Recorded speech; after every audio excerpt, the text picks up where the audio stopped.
nothing but positive feedback on if I post something like that, being proud of saying my tits or my boobs almost killed me. And so there's a lot of women that post, boobs for life is another Instagram tag I follow. But I recently been posting this on Facebook, guys, and when I tell you, the DMs started coming in. I want to fuck you. Night. Oh, I love your tits, and other things such as that. I actually went off, not in a negative way, but I think I Claire Huxtabled them and read them by going on a video, and I posted the video on Instagram too, just pretty much trying to put people in check, like, what is wrong with you? Like, stop being a pervert, okay? Because if you're just like you ain't never seen some titties before in your life, like, we got Mandingo brothers out there swinging it in the sweatpants, and you don't see us sisters like, ooh, I see that print.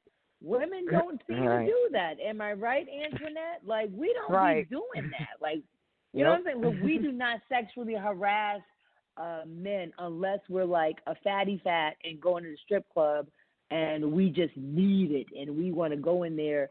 But see, I'm not that kind of woman. That's not my mindset, and maybe I'm naive to that. So my question to you, the men on this panel, first off, Antoinette, you're a woman. Have you ever felt uncomfortable about exposing your anatomy or just having on something form-fitting and being violated by a brother? What was this? Well, no, I don't do that. I guess I don't wear my clothes in that manner, but no. Okay, but have you ever felt uncomfortable around a brother? Yes, like, yes, I have. Yes, I have, yes. Now, what feeling did you feel? Maybe it was somebody that you respected, a friend or something, and then when you got that type of attention, how did it make you feel? It was just really uncomfortable, and then I felt embarrassed because I really didn't know how to handle the attention because I wasn't expecting it from that person. So I just kind of left the situation. Did you stop communicating with that person? Did you know what I'm saying? Like, I brought it up later, but it wasn't anything that was a real quick conversation. It was something that we brought up later and discussed it. But initially I was real embarrassed. Like, I didn't think that was going to happen from you, but I wasn't even flattered because I guess maybe it was the situation that it happened in. It wasn't even flattering. So, but we discussed it later and came to some type of conclusion. I like that.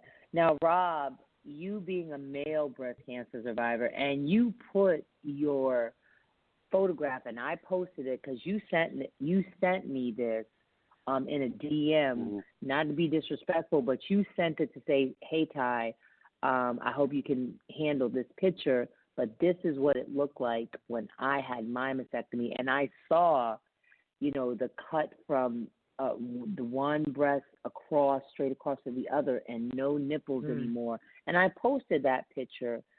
Did this type of procedure emasculate you? Did you feel like less of a man? How were you feeling psychologically after going through something such as this? After having the surgery, I actually went through a moment of depression. I went through because I felt depressed because I felt as though I wasn't the same kind of dude that I was. But I have to say that it was my grandson who kind of like my grandson and my kids and my ex-wife at the time and my mother. And I have a good friend out in California. She actually helped me as well. And that picture, I had my surgery in 2010. That picture wasn't taken until 2015. And what it was is I did that for Breast Cancer Awareness Month. because people don't know about men getting breast cancer. And what was happening was more and more men in the Atlanta area that knew me were coming to me with breast cancer. And they were coming to me for answers, and they wanted me to talk to them.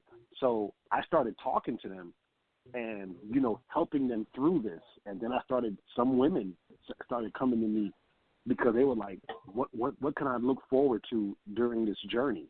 And I told them, I said, first of all, get yourself, listen to your doctor, get everything, that needs to be happening. Take care of yourself.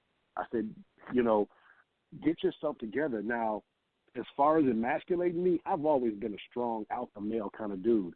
And it did knock me down. But what I've also realized is breast cancer didn't kill me. And I am still here because of prayer, my mom's prayers, and the fact that I took care of a situation before it took care of me. Breast cancer never had me. So, one of the things I was reading about is, like, when people write the word breast cancer, they write the B in capital and they write the C in capital. No, we don't write the C in capital anymore because we're going to let cancer know that it is not something that is major and it's going to take over our lives. We take over cancer. So do not feel like you are not big enough to defeat cancer. My father, he passed away of prostate cancer, and my mother is a survivor of colon cancer.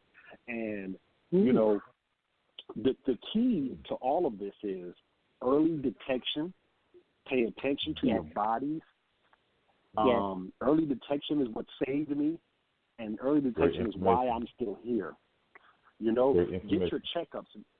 What I can say for women, get your mammograms. Brothers, get your physicals. Don't be so macho. Get a colonoscopy. So you just had a colonoscopy? I just had a colonoscopy right after our homecoming. I just had it. I don't have to go back in 10 years. So I'm on the health. Let me say something about myself. I work for a pharmaceutical company, if you're familiar with McKesson. So the medicine you guys are talking about, I see it every day. Like chemo, I just handled a lot of chemo this morning, like in a bio box. It has to be refrigerated. McKesson handles billions and billions of dollars of drugs. I already know what type of medicine you guys take. I see it every day. I ship it out every day to pharmacies, hospitals.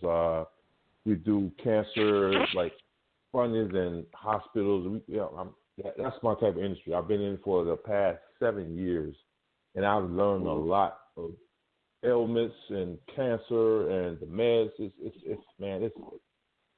It's crazy how those pharmaceutical companies make this a big business. They get paid. I'm telling you, brother. I saw. Subscription of chemo was like $250,000. I don't think it was a pack of 24 pills. Now check this out. So that being said, I'm gonna show you. I'm gonna tell you something else on that. Go ahead, finish what you're saying, but I'm gonna tell you something else too. I'm gonna give you some insight on some other things that I've come across. So go ahead. And it's sad. Like I've lost a lot of family members and ex-girlfriends and stuff, and it's a really it's scary at one point. Yeah, it is. But it's check this out. Check this out, my brother. I want you to check this out. I was in relatively good health up until 2010.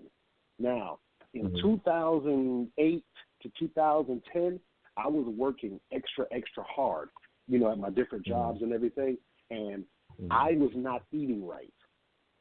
And I'm not afraid to say Okay, guys. it. So let me interject. Let me interject and give you guys some food for thought. I am going from cancer.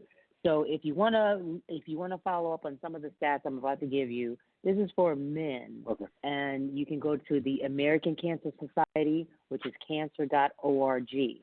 Now, it just stated, like I'm going to give you it gives us some interesting facts, risk factors for breast cancer in men. A risk factor is anything that affects your chances of getting a disease such as breast cancer, but having a risk factor or even many don't mean that you are sure to get the disease, okay? Some men with one or more breast cancer risk never develop the disease, while most men with breast cancer have no apparent risk whatsoever. So I'm going to give you guys a breakdown.